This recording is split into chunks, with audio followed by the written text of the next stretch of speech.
Hey guys, this is Dom and this is Movement is Medicine. Today we're going to look at how muscles truly work.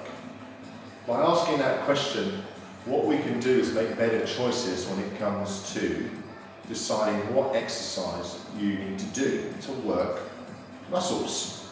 Maybe a particular muscle group you feel you need to work and you're just not sure of how to go about it. There's tons of stuff out there online. But what I want to do is just challenge some of the traditional views that you may have come across. The reason I want to do that is, in my journey as a fitness trainer, I was taught a certain school of thought and approach to working muscles. And one day came across a different method that totally opened my eyes and really challenged me and made my job a lot more interesting. So, how do muscles really work? Well, there are a few rules that muscles obey in order to work. The first rule is a muscle does not activate, it doesn't contract unless it feels stretched or lengthened first. It must feel a pulling apart. It must feel like an elastic band, a stretch of tension in order for it to contract and come close together. So what do I mean? Well, think about an archer. In order to fire the arrow, when he's holding the bow, he grabs the string and pulls, lengthening the string and creating tension, energy. And when he lets go, that energy forces the arrow to fire. Your muscles do exactly the same thing. For example, when you take a step forward during walking, as your foot hits the ground, the momentum of your weight and gravity causes the muscles of the bottom to stretch and lengthen. When they feel that stretch, they contract, helping drive your other leg into the next step. So, when you work muscles, what you want to ask yourself is this exercise lengthening the muscle I'm targeting first? Think about it. How many of you do crunches and sit-ups for your abdominals? Notice when you're lying down on the floor, you're pulling your head and shoulders up and shortening those muscle fibers. This goes against the main design of the muscle. What we need to do is find a way that lengthens our abdominals first so they feel that stretch and they can fire. Second thing I want to explain, or rule number 2, is that muscles move in a three-dimensional world.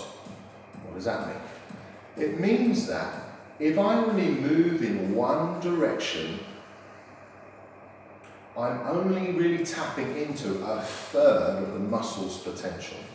Muscles move in 3D. They can go forward and back, they can go side to side, and they can rotate left and right. So let's look at the abdominals again.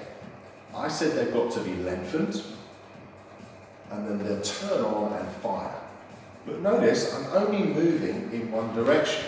I'm going back, lengthening, and then forward. Notice the action is opposite to a sit-up. A sit-up, you're in this sort of flat space, and then you pull forward. Whereas to work your abs, you've got to go back first, and then forward. Totally different, all right? 3D though, so I said they could go side to side. So your abdominals can come and stretch, but I could also stretch side to side. They also rotate side to side.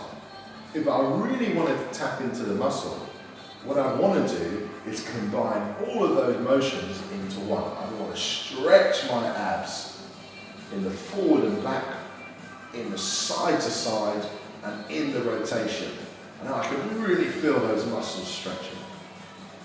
So when it comes to choosing an exercise, I make sure it's lengthened, and I make sure it's getting a 3D motion. Another thing to consider is that the body is designed to work as a team. no muscle works as a solo. Every time you take a step forward, muscles in the foot react, the calf react, the upper thigh, the hip, the core, the back, right up into the neck, the arms, the shoulders. No one is left out when you perform the movement. So think about when you want to target a muscle, try and integrate it into a whole body movement. So how can I do that? Well, let's go to the abs again. We know that to work them, we've got to stretch them back. We can add a bit of a side and a bit of a twist. How about if I bring my arms into play and maybe my legs? Now I'm training my muscle to integrate with my arms and my legs. The communication and the teamwork is going to improve because I'm getting that muscle to stretch and activate with the rest of my body, as opposed to lying on the floor and doing the chicken. It's not going to work.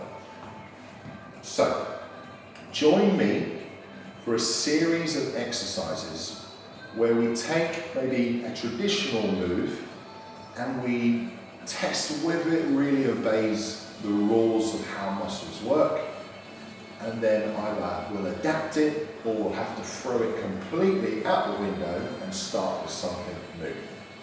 I think because I mentioned the abs quite a bit in this video, we'll do the abdominals first. So we'll look at an exercise that works the abs, and then maybe we'll go to some of the opposing muscles around the back of the body.